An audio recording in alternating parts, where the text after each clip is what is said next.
Capricorns, welcome to your weekly Sidereal Astrology forecast. This is for October 17th to the 23rd of 2016. I'm Athen, and this channel is about using the actual constellations in the sky, known as Sidereal Astrology. If you are new to the channel, be sure to check out the link down below for more information. All right, so Capricorn, this week we have a few things going on, one of which is very significant, and this is going to be Mars, who's conjoining up to Pluto in your 12th house. So this is going to go exact here around Wednesday, but it'll be pretty much this first half of the week. So it's significant because this only happens once every 2.5 years. And of course, Pluto is a very deep planet, usually invokes some sort of change. And with this conjunction, I think it can be certainly a week of that change. So this has been in regards to your 12th house, which is the house of your spirituality, you might call it. It's the house of your alone time, of your beingness, connecting to life, essentially connecting to yourself on that spiritual level, and also in terms of psychology, really diving deep, and in this case, stripping away any old patterns, any old psychological patterns in particular, even emotional patterns, things from the past often is the case with Pluto. So with this conjunction, I think it's an excellent week to dive deep and see if there are any fears that do come up that might be preventing you from having a bit more acceptance in your life. In other words, a bit more peace in your life. Because, of course, in order to be still, in order to be, we do have to work with, or at least become aware of these things that come to the surface. And that can certainly be the fears and the inhibitions and anxieties and traumas that would otherwise prevent us from doing so, right? And that's essentially what the 12th house is going through all of those layers so that we can find that peace, that beingness. And I think it's an excellent week for that. If you are getting some alone time, I think that's great. Anything that helps you meditate is also fantastic. But again, anything that is, puts you into a meditative state is considered meditation. So it doesn't have to be sitting in the lotus position, for example.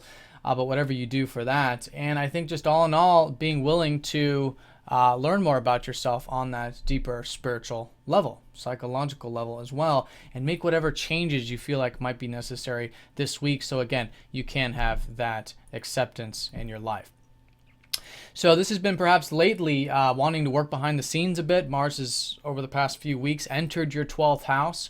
So this is also that you can get quite a bit done, actually, when you are present, right? When you are sort of going with the flow, listening to your intuition. And it's an excellent time for that as well. And that's the beauty of Mars in the 12th house, is finding that current of life. Sort of trying to swim upstream, for example. It's finding the current, flowing with it, and then as a result, you can get quite a bit done. Now, Mars does also rule your 4th house, so there could be some big changes with your home life, your family life, and maybe even your health for a lot of you. So good to make changes there as well. And again, anything you can do to restructure, rechange, just modify this area is fantastic. And again, diving deep to do so. Now, it doesn't have to be all intense like that, because this is naturally a neutral aspect, this conjunction. But, it's not easy to dive deep. So the more willing you are to do that, I think the more positive the change is there. Now, the other side is your 11th house. Mars rules your 11th. So maybe some changes with your ideals this week. Future things, maybe community, group, friends, network circles. Maybe making some changes in your life in that regard as well. All right, so that's the most important aspect this week. Speaking of this 11th house, though, of these aspirations and network circles, you will have Venus going into here the second half of the week. So right around that same time, right after that, Venus will be giving you perhaps a bit of enjoyment regarding following your aspirations, because it's really the time for that. Your ruler Saturn's in the 11th house. It's been here for about the past year. It's the time for you to be establishing those foundations with these future things, whether it's your personal aspirations, such as your hopes and wishes, or quite possibly getting involved with community and things larger than self in that regard. But in either case, Venus kind of brightens that up a bit, and you can enjoy that, I think, these coming weeks. Now, the other side to this week is that Mercury is going to be opposing up to Uranus right after that conjunction. And so this is emphasizing the 9th house for you, which has already been emphasized. This is the house of expanding your horizons. This can be travel for some of you. For others, it could be philosophy, spirituality, the type of wisdom, that type of spirituality. like philosophy, that kind of thing. Higher learning, university studies for some of you. So whatever it is you've been focused on these past few weeks regarding this more expansive view, maybe just going for more walks or hiking or something like that, tapping into that adventurous spirit.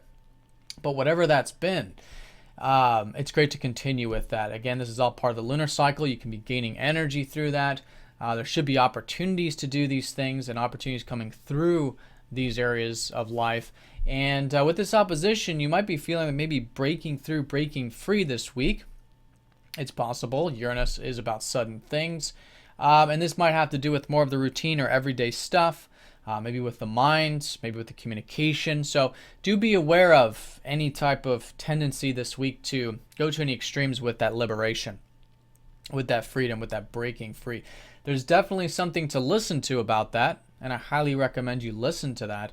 But that's the balance, right? We want to stay balanced with this and see how you can perhaps bring in a bit of this practical energy that you might be, again, feeling like breaking free from or through, and incorporating the practical into the more possible, the expansive, the more adventurous. This is the opposition of the third house, the practical house, and the ninth house of the possible house, the adventures. But we can't have possibilities without them being practical and taking care of the practical things, and vice versa. We can't do the practical everyday stuff if we don't have those open horizons. If we're not seeing what's possible, we don't have that open mind. So it's a great week for that, and I think finding the balance between the two will be excellent. All right, Capricorn, so the strongest thing this week, Mars conjoining up to Pluto in your 12th house. This is the house of, again, the peace, tranquility, which is the result of willing to dive deep within yourself and see if there's any fears, traumas, things like that that do come to the surface when we are meditating, when we are being, and perhaps getting a bit of that alone time. But as a result, I think you'll find as the second half of the week unfolds, there is this refreshing energy, this sort of transformation, this rejuvenation, if you will, as a result of this. All right. And again, it could be involving the roots of your life, home, family, and health, as well as quite possibly those aspirations as well. All right, Capricorn, so have a fantastic week. Thank you for watching, and I'll see you next week.